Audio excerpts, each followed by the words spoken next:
Good morning. আজকের আমার আলোচনার টপিক হলো টেরোরিজম ইন সাউথ এশিয়া, দক্ষিণ এশীয় অঞ্চলে সন্ত্রাসবাদ। তো আমার এই টপিক 6th সেমিস্টার অনার্স এবং 6th সেমিস্টার প্রোগ্রাম স্টুডেন্টদের জন্য। তো আজকের আলোচনার সময় আমি তোমাদের প্রথমেই বলি যে শর্ট কোশ্চেন্স এবং অ্যান্সার্স নিয়েও আমরা আলোচনা করব, তোমরা এদিকেও একটু খেয়াল রাখবে। তো আজকের টপিক হলো টেরোরিজম ইন সাউথ এশিয়া। তো সাউথ এশিয়া বলতে দক্ষিণ এশিয়া।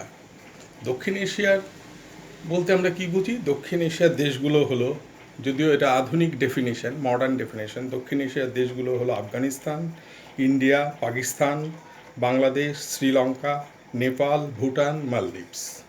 রাইট? এই কয়েকটি দেশ নিয়ে হচ্ছে দক্ষিণ এশিয়া, দক্ষিণ এশীয় অঞ্চল। এই দক্ষিণ এশীয় অঞ্চলে হচ্ছে সন্ত্রাসবাদ।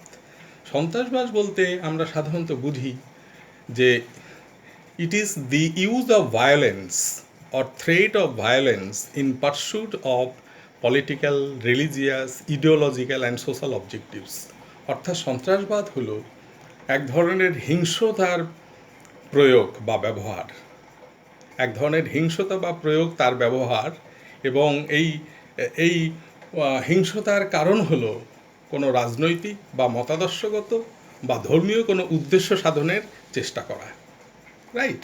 অর্থাৎ এটা হচ্ছে একটা অবৈধ, আনলফুল একটা থ্রেট, একটা আইন বহির্ভূত একটা সন্ত্রাস, একটা আইন বহির্ভূত একটা বল প্রয়োগ বা হুমকি। রাইট? সেটা সরকারকে দিতে পারে, জনগণকে দিতে পারে, বা কোনো সমাজের ওপর সেই সন্ত্রাস সৃষ্টি করতে পারে। এর উদ্দেশ্য হলো, এই সন্ত্রাসবাদী কাজের উদ্দেশ্যই হলো তাদের কোনো রাজনৈতিক উদ্দেশ্য বা ধর্মীয় উদ্দেশ্য বা মতাদর্শগত উদ্দেশ্যকে লাভ করা। রাইট? কাজে এটা হচ্ছে সন্ত্রাসবাদ হলো ইউজ অফ আনলফুল ভায়োলেন্স, আইন বহির্ভূত হিংস্রতার ব্যবহার। রাইট? এরা সাধারণত কী করে? সন্ত্রাসবাদী যারা, তারা সাধারণ মানুষের মধ্যে একটা একটা আতঙ্কের একটা বাতাবরণ সৃষ্টি করে, বা সরকারের ওপর একটা আতঙ্ক সৃষ্টি করে, যাতে করে তাদের উদ্দেশ্য পূরণে তারা সাকসেসফুল হয়। রাইট? তো সাধারণত আমরা দুই ভাগে ভাগ করে থাকি টেরোরিজমকে। একটা হলো ডোমেস্টিক, স্বদেশী সন্ত্রাসবাদ, আর ডোমেস্টিক টেরোরিজম, স্বদেশী সন্ত্রাসবাদ। এটা কি? এই স্বদেশী সন্ত্রাসবাদ হলো দেশের মধ্যেই, দেশের জনগণ, দেশের নাগরিকরাই যখন কোনো একটা গোষ্ঠী, নাগরিকদের কোনো একটা গোষ্ঠী যখন এই সন্ত্রাসবাদী কার্যকলাপ করে, আতঙ্কের সৃষ্টি করে, অর্থাৎ দেশের মধ্যেই হচ্ছে তার ভিত্তি, এবং দেশের জনগণ, নাগরিকরাই যখন এই আতঙ্কের সৃষ্টি করে, এই অবৈধ সন্ত্রাসের সৃষ্টি করে, তখন সেটা হলো স্বদেশী সন্ত্রাসবাদ। আর অন্যদিকে আন্তর্জাতিক সন্ত্রাসবাদ, ইন্টারন্যাশনাল টেরোরিজম হলো যখন এই সন্ত্রাসবাদী কার্যকলাপ একটা দেশের সীমান্ত পেরিয়ে অন্য দেশে চলে যায়। রাইট?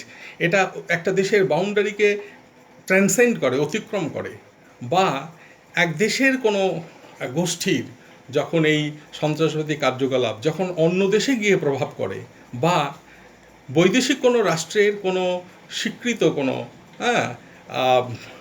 সন্ত্রাসবাদী সংগঠনের সাথে যুক্ত, তখনই সেটাকে আমরা বলি আন্তর্জাতিক সন্ত্রাসবাদ। অর্থাৎ এই আন্তর্জাতিক সন্ত্রাসবাদ এক দেশের মধ্যে সীমাবদ্ধ থাকে না, তার সাথে অন্যান্য দেশেরও যে সন্ত্রাসবাদী গোষ্ঠী, তার সাথে যোগাযোগ থাকে। রাইট?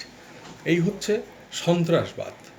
তো আমরা সন্ত্রাসবাদ সম্পর্কে একটু জানলাম, দক্ষিণ এশিয়া সম্পর্কে জানলাম। তো এবার ঘটনা হচ্ছে, এই যে সন্ত্রাসবাদী কার্যকলাপ দীর্ঘদিন ধরে এই দক্ষিণ এশীয় অঞ্চলে চলে আসছে। রাইট? বিশেষ করে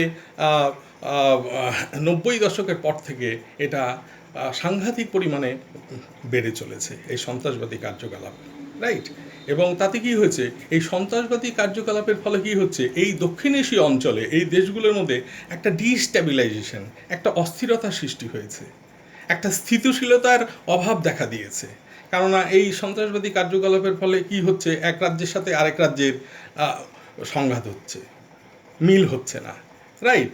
এবং এই অঞ্চলে দেখা যাচ্ছে আন্তর্জাতিক যে সন্ত্রাসবাদী দল তাদেরও এখানে উপস্থিত আছে, এবং এই দেশগুলোতে এই আন্তর্জাতিক যে সন্ত্রাসবাদী দল তাদেরও সমর্থকরা রয়ে গেছে।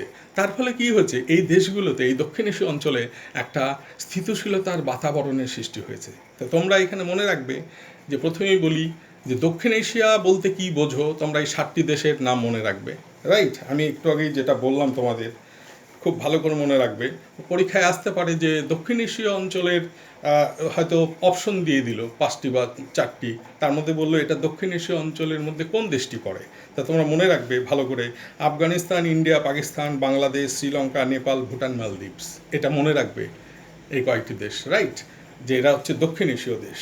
ঠিক আছে, আর দক্ষিণ এশিয়া বলতেই বলে দিলাম এই কয়েকটি দেশ, তোমরা মনে রাখতে হবে ভালো করে।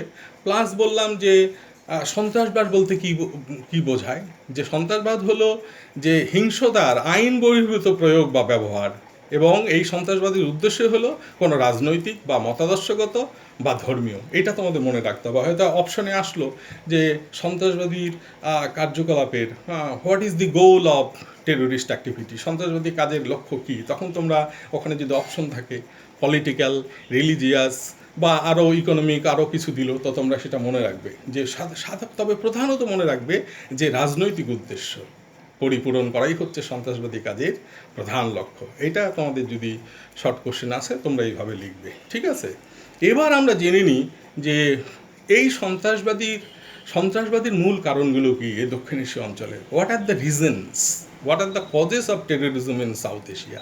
রাইট, তো তোমরা মনে রাখবে এখানে বহু প্রতিষ্ঠান, বহু গবেষণা কেন্দ্র কিন্তু এই দক্ষিণ এশীয় অঞ্চলের ওপর গবেষণা করে চলে আসছে, যেহেতু এখানে সন্ত্রাসবাদ মাথা চাড়া দিয়ে উঠেছে। রাইট, তো প্রধান কারণ বিভিন্ন প্রতিষ্ঠানের মতে, গবেষণার সূত্র অনুযায়ী বলা যায় যে ম্যাল গভর্নেন্স, হ্যাঁ, কুশাসন এবং দুর্নীতি এই দক্ষিণ এশীয় অঞ্চলের দেশগুলির মধ্যে দেখা যাচ্ছে যে উগ্র শাসন, নিপীড়নমূলক শাসন, করাপশন, এগুলোই হচ্ছে মুখ্য কারণ এই অঞ্চলের সন্ত্রাসবাদের মাথা চাড়া দিয়ে ওঠার পেছনে। তাছাড়া তো সামাজিক অর্থনৈতিক কারণ আছে, দারিদ্র্য আছে, বেকারত্ব আছে, কিন্তু প্রধান কারণ বিভিন্ন সূত্র গবেষণা অনুযায়ী যেটা উঠে এসেছে যে ম্যাল গভর্নেন্স, কুশাসন, হ্যাঁ, ঠিকমতো পরিচালনা করা হচ্ছে না এই দেশগুলোতে। রাইট, উইক এনফোর্সমেন্ট রেজিম, অর্থাৎ শাসন পদ্ধতি যেটা সেটা অত্যন্ত দুর্বল এই দক্ষিণ এশীয় অঞ্চলগুলির মধ্যে। ফল্টি ন্যাশনাল পলিসি, ত্রুটিপূর্ণ জাতীয় নীতি এই দেশগুলোর মধ্যে। রাইট, তো এইগুলো হচ্ছে প্রধান কারণ। কিন্তু তোমাদের যদি পরীক্ষায় আসে যে মেইন কারণ কি, হয়তো কয়েকটা অপশন দিয়ে দিল, তোমরা কিন্তু মেইন কারণ হিসাবে, প্রধান কারণ হিসাবে লিখবে ম্যাল গভর্নেন্স, কুশাসন এবং দুর্নীতি। রাইট, এই দুটো কারণ তোমরা মনে রাখবে যদি তোমাদের প্রশ্ন এরকম হয়। তো এই দুটোই হচ্ছে প্রধান কারণ। তাছাড়া এই সমস্ত কারণ তো আছেই যেগুলো আমি বললাম। যে তারপর আছে হলো যে ক্রাইসিস অফ পলিটিক্যাল লেজিটিমেসি, অর্থাৎ রাজনৈতিক বৈধতার একটা সংকট, অর্থাৎ কোনো দেশের সরকারকে জনগণ ঠিকমতোভাবে বৈধতা দিচ্ছে না, মেনে নিতে পারছে না। এই সংকটও কিন্তু দক্ষিণ এশীয় অঞ্চলে দেখা দিয়েছে। যে এগুলো অনেকগুলো কারণ আছে, হ্যাঁ। রাইট, বিশেষ করে ম্যাল গভর্নেন্স এবং করাপশন, এই দুটি হচ্ছে প্রধান। বিভিন্ন ইনস্টিটিউটে এটা উঠে এসছে। যেমন বলি তোমাদের যে ইনস্টিটিউট, এবার মনে রাখবে তোমরা দুটো কারণ তোমরা মনে রাখবে। এবার বলি যে institute of piece and conflict studies, এই একটা প্রতিষ্ঠান, রিসার্চ ইনস্টিটিউট। রাইট, এটা প্রতিষ্ঠা করা হয়েছিল 1996-এ। এটা হচ্ছে একটা স্বাধীন থিঙ্ক ট্যাঙ্ক, অর্থাৎ একটা গবেষণাগার বা প্রতিষ্ঠান। এই institute of piece and conflict studies, সংক্ষেপে আমরা কি বলি, IPCS। তোমরা অবশ্যই এটা মনে রাখবে, যদি আসে অ্যাব্রিভিয়েশনের ফুল ফর্ম কি, IPCS, institute of piece and conflict studies. এটা হলো একটা থিঙ্ক ট্যাঙ্ক বা প্রতিষ্ঠান বা গবেষণাগার। এর প্রধান উদ্দেশ্যই হলো এই দক্ষিণ এশীয় অঞ্চলে শান্তি ও নিরাপত্তা বজায় রাখা। সেই কারণেই কিন্তু এই প্রতিষ্ঠানটা এস্টাবলিশ করা হয়েছিল। এবং মনে রাখবে এই প্রতিষ্ঠানটা স্থাপন করা হয়েছিল 1996। তোমরা এটা খুব মনে রাখবে, IPCS, institute of piece and conflict studies. এটা সাউথ এশিয়ার এবং দক্ষিণ এশীয় অঞ্চলে নিরাপত্তা এবং শান্তি বজায় রাখার জন্য কিন্তু এই গবেষণাগার বা প্রতিষ্ঠান যাকে আমরা বলি থিঙ্ক ট্যাঙ্ক, রাইট, এটা এস্টাবলিশ করা হয়েছিল 1996। তো এই প্রতিষ্ঠানের প্রধান উদ্দেশ্যই হলো এরা যাতে দক্ষিণ এশীয় অঞ্চলের আভ্যন্তরীণ নিরাপত্তা বজায় রাখা যায় এবং এই সমস্ত অঞ্চলে যে এই দক্ষিণ এশীয় অঞ্চলের যে কনফ্লিক্ট, সংঘর্ষ এক দেশের সাথে আরেক দেশের সাথে, সেটা কিভাবে প্রতিরোধ করা যায় সেটা নিয়ে গবেষণা। এবং এখন অবধি এটা একটা এই রিজনে, বিশেষ করে দক্ষিণ এশীয় অঞ্চলে একটা অত্যন্ত গুরুত্বপূর্ণ প্রতিষ্ঠান, IPCS, institute of piece and conflict studies. এটা একটা থিঙ্ক ট্যাঙ্ক বা প্রতিষ্ঠান বা গবেষণাগার। এটা এস্টাবলিশ হয়েছিল 1996। তোমরা সনটা মনে রাখবে এবং পুরো নামটাও ইনস্টিটিউটে মনে রাখবে তোমাদের পরীক্ষার জন্য, রাইট। তো এবার তোমাদেরকে বলি যে তারপর হচ্ছে আরেকটি কারণ হলো যে, যেটাও ভীষণ ইম্পর্টেন্ট, যে আরেকটি ইনস্টিটিউট, সেটা হলো যে IPI, মনে রাখবে তোমরা এটা, ইন্টারন্যাশনাল পিস ইনস্টিটিউট। এটা হলো মার্কিন যুক্তরাষ্ট্রের নিউ ইয়র্কে অবস্থিত। এটা এস্টাবলিশ করা হয়েছিল ইন দ্য ইয়ার 1970, 1970 সনে এটা প্রতিষ্ঠা করা হয়েছিল, ইন্টারন্যাশনাল পিস ইনস্টিটিউট। কারণ এরাও কিন্তু বিভিন্ন অঞ্চলের এবং দক্ষিণ এশীয় অঞ্চলেরও যে সমস্যা, এখানকার যে সন্ত্রাসবাদ, সেটা নিয়েও কিন্তু এরা গবেষণা করে।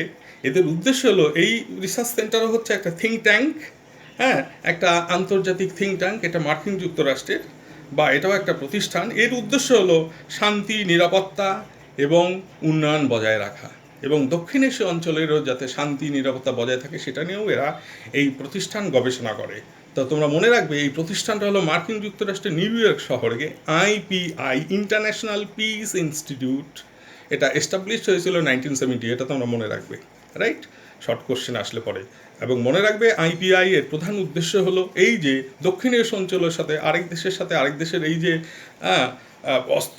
আর্মড কনফ্লিক্ট, এই যে সংঘর্ষ রাষ্ট্রের মধ্যে, এই সমস্ত এই অঞ্চলের যে রাষ্ট্রের মধ্যে সংঘাত, সেগুলো যাতে কী করে এড়ানো যায় সেগুলো নিয়েও গবেষণা করে থাকে এই IPI, international piece institute, new York, এবং এটা এস্টাবলিশ হয়েছিল 1970। এটা তোমরা মনে রাখবে, রাইট। তো ঠিক আছে, আমি এরপরে কি ব্যবস্থা নেওয়া হয়েছে দক্ষিণ এশীয় অঞ্চলের অন্যান্য দেশগুলোতে এবং ভারতেও এই সন্ত্রাসবাদকে প্রতিরোধ করার জন্য, আমি আমার নেক্সট ভিডিও লেকচার 2-তে আলোচনা করছি। ওকে।